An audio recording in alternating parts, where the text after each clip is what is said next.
예수님을 영접하는 순간 동시적으로 이루어지는 것이 몇 가지 있습니다. 예수를 영접하여 구원받는 순간 첫 번째, 내 이름이 하늘나라 생명책에 기록이 되죠. 두 번째, 내 죄가 사함받으면서 내게 주어지는 말이 의인, 의롭다 인정받는 바로 의인 칭의, 바로 구원의 역사가 이루어지죠. 세 번째는 성령이 소리 없이 조용히 우리 속에 들어와서 내주하십니다. 잘 들어보세요. 구원받았다는 얘기는 내 이름이 변하지 않는 하늘나라 생명책에 기록이 되었다는 것이고, 내가 죄가 있음에도 불구하고 하나님의 의를 뒤집어 씌워주시면서 너는 의롭단다 인정하시게 되는 칭의, 바로 구원의 역사가 나타나게 되고, 그 증거로 우리 안에 성령이 들어오셔서 내주하셔요. 내주. 성령님은 구원의 증거로 우리 속에 계시기 때문에 만약에 내 안에 성령이 계시지 않는다 그러면 그 사람 구원 못 받은 겁니다. 우리 잘 들으셔야 돼요. 어떤 분은 내 안엔 성령이 안 계셔, 내가 하는, 아닙니다. 성령은요 우리 안에 거하시요. 우리 안에 하루 24시간 동안 1년 365일 동안 성령님은 잠깐 우리에게서 외출도 안 하십니다. 휴가도 안 가셔요. 우리 안에 계셔요.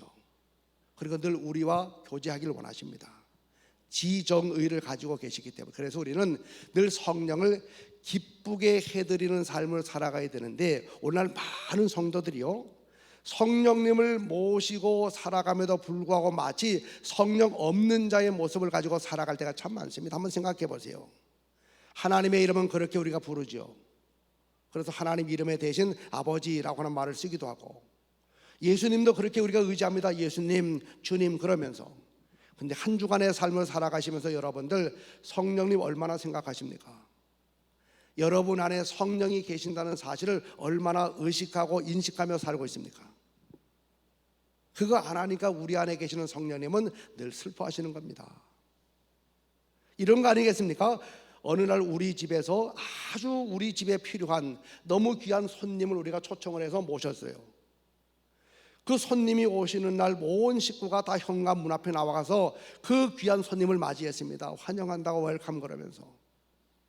그리고 이제 거실로 모시고 잠깐 앉아 계시게 한 다음에 우리 집에서 가장 좋은 방을 내주면서 여기에 거하시라 그랬습니다. 당신은 우리 집의 최고의 손님이라고 그러면서 어느 방으로 안내했어요. 그리고 뭔가 필요한 거 있으면 언제든지 말씀하시라고. 그래서 그 손님이 이제 방으로 들어갔습니다. 그리고 이제 하룻밤을 자고 그 다음 아침이 되었어요.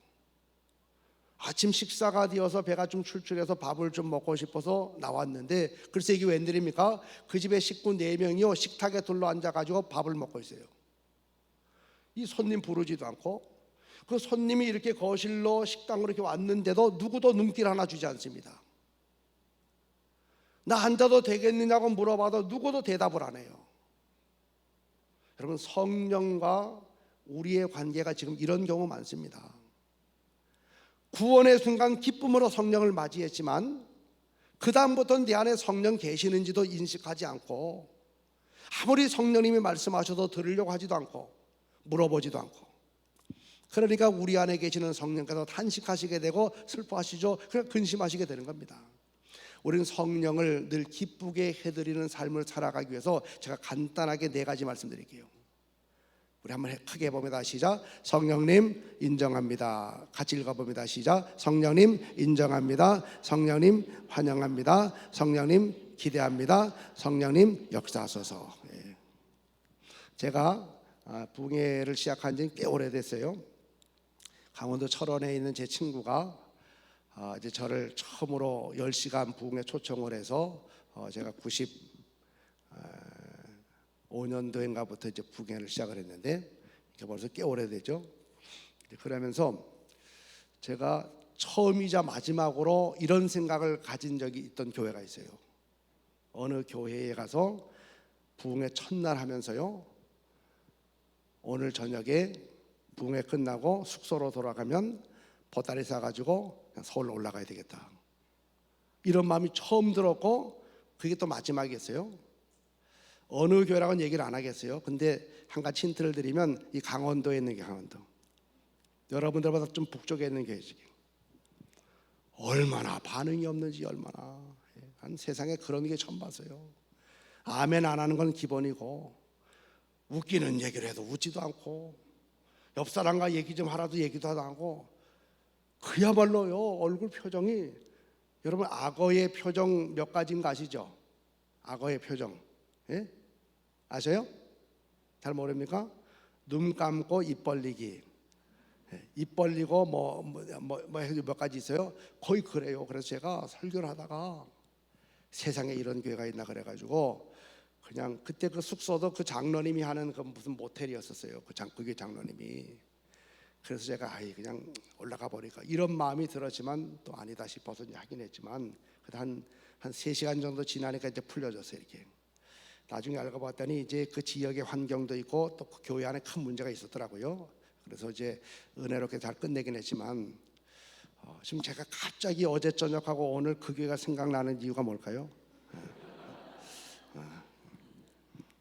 좀 반응 좀 보세요. 반응 좀. 예? 강원도 제가 알아요. 강원도 특히 철책소나 가까운 데 지역이, 우리 한국 사람들 그렇잖아요. 어렸을 때부터 방공 교육 받아가지고, 예?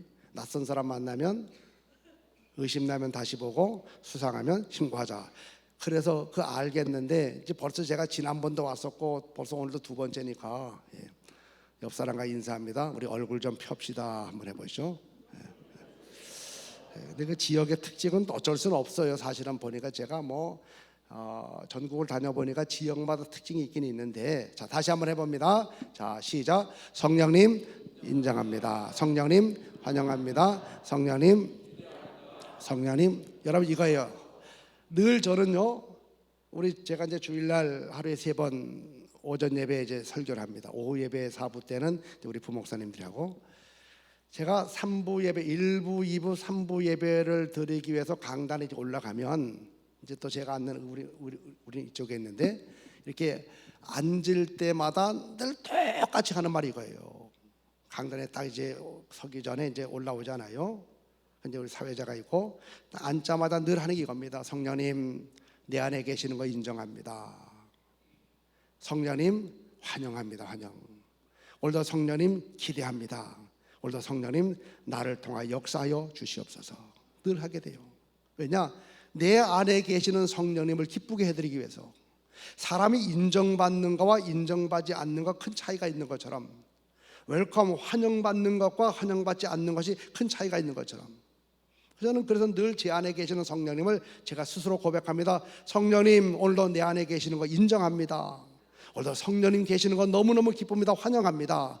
오늘도 기대합니다. 나를 붙잡아서 사용하여 주시옵소서. 끊임없이 하게 돼요. 한번 해봅니다. 다시 한번 성령님 인정합니다부터 시작. 성령님 인정합니다. 성령님 환영합니다. 성령님 기대합니다. 성령님 역사하소서. 여러분 언제든지 성령님 내 안에 계시는 거 내가 인정합니다. 성령님 환영합니다. 기대합니다. 역사하소서. 우리는 내 안에 계시는 성령님을 언제나 의식하는 삶. 2번째 명령은요, 성령을 소멸하지 말며. 데살로니가전서 5장 19절입니다. 성령을 소멸하지 말라. 그 얘기는요, 성령의 불 같은 역사를 끄지 말아라. 성령의 불을 끄지 말라 그 얘기죠. 성령의 불. 여러분 성령은 불과 같이 역사에 잘 들어보세요. 성령은 불일까요? 불이 아닐까요? 앞으로는 질문 안 할게요. 그냥 할게요. 자, 성령은 불이 아닙니다. 불이. 한국 교회의 부흥사들이 끼친 영향이 엄청 큽니다. 한국 교회 부흥은요, 부흥사들의 부흥 운동과 같이 가고 있어요. 이렇게요. 그래서 부흥사들의 부흥 운동이 활발하게 일어날 때 한국 교회도 같이 일어났습니다. 그래서 한국 교회 부흥과 성장에서 부흥사들의 역할을 절대로 과소평가하면 안 됩니다. 그 공이 엄청나요. 그런데 과도 있어요. 과. 그 과 중에 하나가 뭐냐면 이 성령에 대해서 오해하게 만들었어요. 여러분 기억하십니까? 70년대, 80년대 이때 막 부흥할 때 주제가 거의 대부분 성령이에요. 성령. 첫째 날은 이제 회개의 복음을 전해서 회개하게 만들어서 다 손들고 천부여 의지 없어서 인내하신 구세주여 그러면서 회개 자복하게 한 다음에 그 다음부터 계속 성령이에요. 성령. 그때 많이 들었던 말이 그거 아닙니까? 불 받아라, 불 받아라. 막 불 받아라, 불 받아라 그래요. 그럼 이상하죠. 막 여기저기서 막 뜨겁다고 막 소리 지릅니다. 아이고 뜨거워 그러면서 막 저도 이제 어렸을 때 봤어요. 어떤 불이 얼마나 뜨거운지요. 그냥 막 우통을 다 벗어 제끼고 막 더워가지고 뜨겁다고. 우리는 그런 모습을 보면서 불 받아라, 불이 임했어요. 아, 성령은 불이구나. 불. 잘 들으세요. 성령은 불이 아닙니다. 불이 아니에요. 성령은 불과 같이 역사하시는 인격을 가지신 하나님이시지 불, 물체가 아닙니다. 성령이 불, 물체라면요, 내 맘대로예요. 내 맘대로.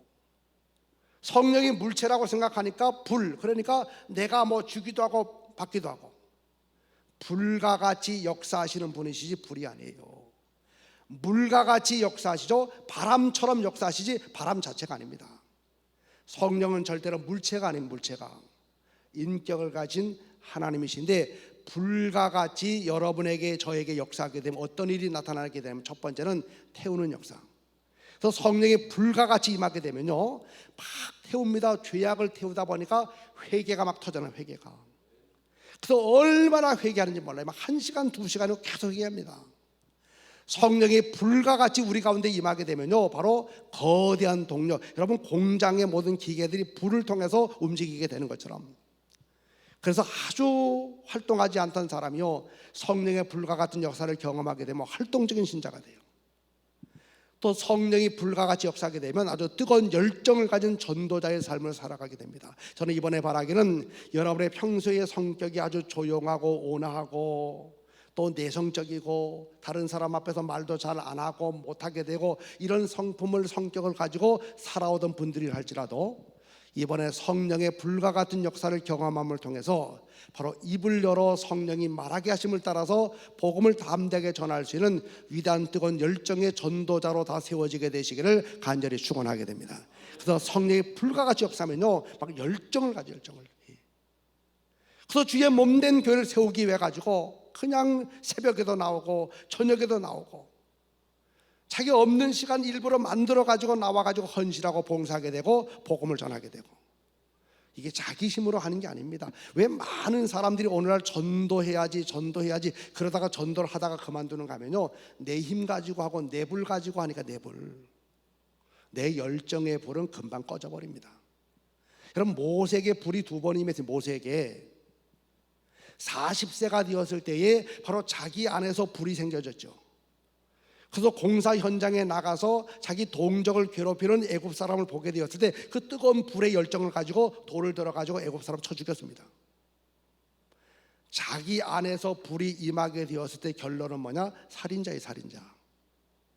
그런 모세가 미디안 광야로 도망을 가게 되죠. 미디안 광야에서 이도로의 양무리를 치게 되는 이런 삶을 살아가다가 어느 날 바로 불타는 떨기나무 가운데 임하는 바로 하늘의 불을 경험하게 됩니다. 떨기나무 가운데서 임했던 불은요, 속에서 생겨진 불이 아닙니다. 바로 하늘에서 내려온 불. 그 불의 힘을 가지고 40년 동안 이스라엘의 지도자의 삶을 담대히 살아가게 되죠. 똑같습니다. 내 열정의 불은요, 금방 꺼지게 되어 있어요. 막 내 속에서 스스로 생겨진 열정의 불은요, 스스로 꺼지지만 위로부터 임하게 된 성령의 불을 받으면 그때 달라집니다. 지속적으로 가죠. 전도도 조금 하다 그만두는 이유는요, 내 열심만 가지고 하려고 하다 보니까 그만두는 거예요. 장벽에 부딪히니까. 그리고 성령이 불과 같이 역사하게 되면요, 각종 은사가 나타나요. 그래서 여러 가지 은사가 막 나타납니다. 방언의 은사도 나타나게 되고, 병 고치는 은사 나타나게 되고, 복음 전파의 은사 나타나게 되고, 섬김의 은사 나타나요. 그래서 웨슬리 목사님 그랬어요. 읽어볼까요? 시작. 당신의 가슴에 붙은 성령의 불을 걷지 말라.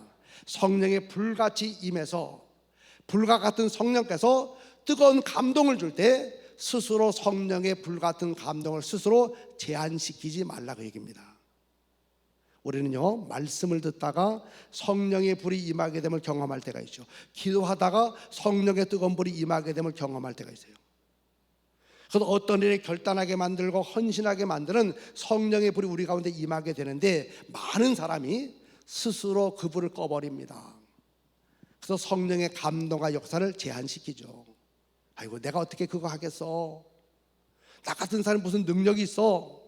스스로 제한시키고 불을 꺼버리게 되니까 성령의 불 같은 역사가 지속적으로 안 나타나는 겁니다. 성령이 감동을 주시고 불같이 역사하시게 되면 감당할 능력도 함께 주신다는 사실을 기억하시고 성령의 불같은 역사를 절대로 제한시키지 않는 여러분들 되시기를 간절히 축원합니다. 세 번째는 뭐냐? 갈라디아 5장 16절 시작. 내가 이르노니 너희는 성령을 따라 행하라. 성령을 따라 행하라. 그 얘기는 성령의 인도하심을 받으며 살라 그런 뜻이에요. 여러분, 성령은 우리의 인도자가 되시오. 인도자. 자, 보세요. 어떤 길을 안내하는 것은 두 가지가 있죠. 길 안내. 첫째는 표지판. 표지판도 길 안내를 합니다. 제가 어제 이제 집회를 끝나고 그 리조트에 갔어요. 리조트죠, 여기요? 갔어요. 그래서 이제 저한테 키를 주셔가지고, 근데 뭐 컴컴하기도 하지만 표지판이 이렇게 있어도 갔는데 또 가보니까 또 아니고 또 다시 돌아 나왔습니다. 그래서 이제 로비에 차를 세워놓고 안에 들어갔더니 사람이 없어요. 거기 직원이. 그래서 한참을 찾은 게 저기서 걸어와요. 이제 소노 이렇게 쓴 사람이. 그래서 물어봤습니다. 그랬더니 어디라고 알려줘 이렇게. 제가 표지판 보고서는 한참을 찾았어요. 근데 호텔이라는 말은 없고 뭐 A동, B동, C동, D동 막 이렇게 있어가지고, 근데 물어봤더니 바로 알려줘요. 보세요. 길 안내는 두 가지가 가능해요. 표지판을 보고서 안내해서 찾을 수 있죠. 또 안내원의 안내를 받으며 찾을 수가 있죠. 자, 대답해 보세요. 성령님은 우리의 길을 안내하시는데 표지판일까요? 안내원 같은 분이실까요? 전제 후자죠. 예. 표지판이라면 성령님은 물체예요, 물체. 자, 우리에게 지식을 가르쳐 주는 것은 두 가지가 있습니다. 어떤 책, 교과서가 우리에게 지식을 전달해 주죠. 또 하나는 선생님이 지식을 전달해 줘요. 성령님은 교과서입니까? 선생님이십니까? 그래요. 성령님은 물체가 아닌 물체가 우리의 삶의 가이드, 인도자가 되시죠. 그래서 한번 읽어볼까요? 자, 요한복음 16장 13절 시작. 그러나 진리의 성령이 오시면 그가 너희를 모든 진리 가운데로 인도하시리니 장래일을 너희. 그래서 성령님은 우리의 삶을 아주 세밀하게 인도해. 그래서 누가 행복하게 인생을 살아갈 수가 있는가? 성령의 세밀한 인도를 받으며 살아가는 사람입니다. 베트남에 여행을 갔어요. 예를 들어 봅니다. 요즘에 우리나라 사람들이 가장 많이 가는 아주 핫한 지역이 베트남이라고 그럽니다. 저는 베트남을 여러 번 가보진 않았고 이제 선교하기 위해서 두 번인가 가본 적은 있어도, 그래서 뭐 관광지가 좋대요. 요즘 베트남이 가는 데도 많고. 예를 들어서 어느 여행사에 신청을 해서 이제 패키지 여행을 갔습니다. 그래서 베트남에 도착을 해봤더니 현지 가이드가 나왔어요. 20명이 거의 도착을 했어요. 가이드가 이제 다 이런 점검을 했습니다. 한국말을 잘하는 사람입니다. 베트남 사람인데. 그러면 이제 지금부터 이제 3박 5일 동안 베트남 여행이 시작이 되었습니다. 그 돈을 내고 베트남을 잘 누리고 행복하게 지내다가 다시 한국으로 돌아올 수 있는 길은 한 가지 아닙니까? 현지 사정을 잘 아는 가이드의 안내를 잘 받으면 됩니다. 가이드 말 잘 들어보면 돼요. 그래서 어느 지역에 가서 이제 그 지역을 막 안내하고 관광을 시켜준 다음에 가이드가 이렇게 말해요. 여러분들 지금부터 자유 시간을 줄 테니까 지금부터 여기저기 보고 구경도 하고 뭐 선물도 사고 뭐 사 먹으시다가 지금부터 1시간 뒤에 여기 시계탑 앞에서 모이는 겁니다. 1시간 뒤에 시계탑 앞에서. 그러면 주의사항, 어느 지역 이상으로 들어가면 밀림이 시작이 되니까 그 밀림 정글에 들어가면 잘못 들어가면 못 나올 수도 있으니까 거기까지는 가지 마세요. 그리고 이제 자유시간 줬어요. 그러면요, 가이드 시키는 대로 하면 돼요. 그래서 뭐 어디 가서 뭐도 사 먹고 뭐도 구경하고 뭐도 뭐 하고 이렇게. 근데 꼭 그럴 때에 문제 일으키는 사람 있죠. 정글에 들어가지 말라 그랬는데 꼭 들어가는 사람 누굽니까? 월남전 파병용사들, 맹호부대 출신들, 이런 사람들은요 말 안 듣습니다. 어제가 이제 6.25 74주년 기념주일 아닙니까? 우리 교회 이제 해마다 그 주간이 되면, 그 주일이 되면 월남전 파병용사들, 또 이 6.25 전쟁에 참전한 학도병들, 이런 분들, 교인들, 우리 장로님들 뭐 쭉 있습니다. 그런 분들 이제 앞에 모셔가지고 우리가 꽃다발 하나 드리고 교회에서 늘 해마다 격려금을 드려요. 그건 나라 위해서 수고하신 분들이니까. 어제도 그랬어요. 그중에 우리 장로님들 월남전 파병용사가 있어요. 꼭 그런 분들이 늘 문제예요. 그런 분들이. 그래서 사람들이 들어가지 말라 그러고 가이드가 말려도 그가 뭐라 말할 거예요. 아이고 저 겁주는 거라고, 내가 옛날에 월남전에 파병 받아가지고 이 밀림을 그냥 내 안방처럼 뒤지며 돌아다녔다고. 나를 따르라고. 누가 따릅니까? 혼자 들어갔다가 들어간 나오는 길을 못 찾아가지고 다른 사람 1시간 이상 기다리게 만들고, 꼭 가이드 말 안 듣는 사람들. 하루 일정을 마치고 이제 버스 타고 호텔로 가요. 그때 이제 가이드가 안내 방송하지 않습니까? 오늘 이제 수고하셨습니다. 내일 뭐 일정 쭉 얘기한 다음에 내일 아침에는 몇 시에 알람을 울려드릴 테니까 몇 시에 일어나고 몇 시에 아침 식사를 하게 되고 또 몇 시에 짐 가지고 내려오시면 몇 시에 출발합니다. 그래서 뭐 7, 8, 9 뭐 이렇게 알려줘요. 그리고 이제 주의사항, 오늘도 피곤도 하시니까 바로 다 주무시고, 그리고 절대로 오늘 개인 행동 해가지고 바깥으로 나가시면 안 됩니다. 이 베트남 이 지역이 치안이 좀 불안하니까, 날치검들 많으니까 절대로 나가지 말고 그냥 주무시라고. 그럼 꼭 문제 일으킨 사람 누구예요? 파병용사들. 뭐라고 말하는 거예요? 이렇게 말해. 저 가이드가 괜히 겁주는 거야. 베트남은 야시장을 봐야지만 그 진짜로 보는 거야. 그래서 야시장 갈 사람들 오라고. 그래서 9시까지 내가 로비에서 기다릴 테니까 밤에 짐 풀고 나오라 그래요. 9시 20분이 돼도 누구도 안 내려와요. 그리고 또 자기가 한 말이 있으니까 내일 아침 무용담을 또 얘기해 줘야 되니까, 그래서 혼자 야시장에 가겠다고 가다가 오토바이 날치기범에 당해가지고 가방을 빼앗겨 버렸어요. 그 안에 여권 다 들어있습니다. 아침 9시에 다들 기대감을 가지고 출발하려고 다 모였는데 이 사람이 얼굴만 100시장이에요. 여권을 잃어버렸죠. 돈도 잃어버렸죠. 남들 다 여행하는데 이 사람은 더 대사관 가가지고 이 비자 만드는 것 때문에 그냥 시간 다 보내고. 우리는 똑똑한 사람 같지만 우리의 특징은 뭐냐? 한 치 앞을 모릅니다. 기독교의 시간은 돌고 도는 게 아닙니다. 같은 걸 경험하는 게 아니에요. 기독교의 시간은 직선이 직선. 마지막 점을 향해서 계속 가는 겁니다. 가는 거예요. 여러분 오늘 교회 오실 때 똑같은 길로 와서는 똑같은 길이 아닙니다. 이미 지나온 길입니다. 여러분 어제 왔던 길 똑같이 온 것 같지만 아닙니다. 이미 지나왔습니다. 어제와 똑같은 일은 절대로 벌어지지 않죠. 우리는 날마다 새 길을 걸어가죠.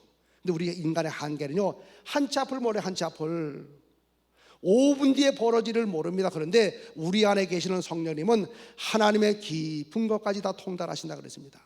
그러므로 이 험악한 세상, 한 치 앞을 알 수 없는 세상, 이 불안전한 세상을 살아가면서 행복하게 사는 비결은 바로 모든 거 아시는 성령의 세밀한 인도를 받으며 살아가는 것이 바로 가장 행복한 삶인데, 성령의 인도받기 위해서 4가지 더 말씀드립니다. 크게 한번 읽어봅니다. 시작. 성령님 안녕하세요. 성령님 말씀하소서. 성령님 인도하소서. 성령님 순종. 이 4가지.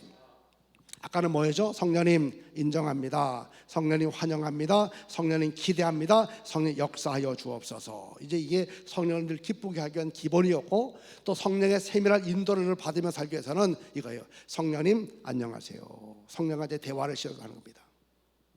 우리가 이제 사람을 만나면 잘 주무셨습니까? 뭐 굿모닝 좋은 아침 이렇게 인사하는 것처럼 우리 안에 계시는 성령님하고 내가 아침마다 인사하는 거예요. 이렇게 성령님 안녕하세요. 굿모닝 성령님. 그 다음에 이렇게 말하죠. 성령님 오늘도 내게 말씀하여 주십시오. 자, 대답할 필요 없고, 자, 여러분 안에 계시는 성령님 계속해서 여러분에게 말씀을 하셔야 이렇게. 왜냐하면 인격을 가지신 분이시면 계속 말씀합니다. 2갈래 길이 나타났을 때 오른쪽으로 가거라 왼쪽으로 가지 말아라 말씀하십니다. 선택의 기로 앞에 서게 되었을 때 이거 선택하지 말고 이거 선택하라 우리 사랑하시기 때문에 말씀하셔요. 문제는 뭡니까? 내가 못 들어요. 못 들어. 예? 제가 고등학교 3학년 때까지요 영어 공부를 엄청나게 했어요. 영어 공부. 아마 제 연배 되거나 좀 비슷하신 분들은 아실 거예요. 우리 때의 영어 문법책은 성문 종합영어라고 그 송성문인가 그분이 쓴 성문 종합영어가 있었어요. 제가 그 문법책을 7번 봤어요. 7번. 아주 달달달 외웠어요. 워드파워 25,000이라는 그 노란 그 또 책이 있어요. 그것도 제가 다 외웠어요. 고등학교 2학년 때는요, 제가 도서관에 한 달 동안 거의 뭐 아침에 출근해서 저녁에 퇴근하는 그런 그 자세를 해가지고 단어 사전 요 정도 되는 사전은 제가 다 외워버렸어요 이렇게. 그래서 제가 나중에 그거 태워가지고 젤을 물에 좀 타가지고 먹었어요. 좀 정복했다고. 보케블러리 22,000 또 제가 다 외웠어요. 그 정도로 제가 고등학교 3학년 때까지 영어 공부 정말 많이 했습니다. 그래서 제가 감리교 신학대학에 들어가서 1학년 때부터 제가 알바한 게 뭐냐면 대학원생들 논문 이렇게 번역해 주는 거. 그래서 제가 알바해서 돈 많이 벌었어요. 이제 그러다가 이제 군대를 가고 이제 그러면서 영어를 또 뭐 안 하고 뭐 쓸 데가 없으니까 그냥 그저 뭐 번역하는 정도 뭐 요 정도니까 쓸 데가 없잖아요. 미국 사람들 안 만나니까. 근데 그러다가 목회하다 보니까 뭐 영어가 다 손났죠. 그러다가 어느 날 제가 미국 집회를 갔습니다. 미국 집회를. 아틀란타 공항에 내려서 이제 켄턴 오하이오주 쪽으로 가는 비행기를 갈아타야 돼요. 직항으로 갔으면 참 좋은데 첫 집회 처음 가는 미국에서 갈아타는 비행기예요. 그래서 제가 아틀란타 비행장에 내려가지고 공항이 얼마나 큰지 모릅니다. 그래서 오하이오 켄턴이라고 하는 곳으로 가기 위해서 이제 가야 되는 모르잖아요. 예?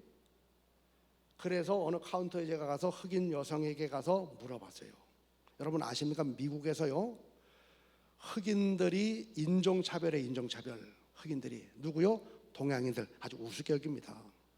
이 미국 남부 지역에 있는 흑인들은요 프라우드가 굉장히 강해요. 그래서 동양 사람들 아주 우습게 여겨요. 우리.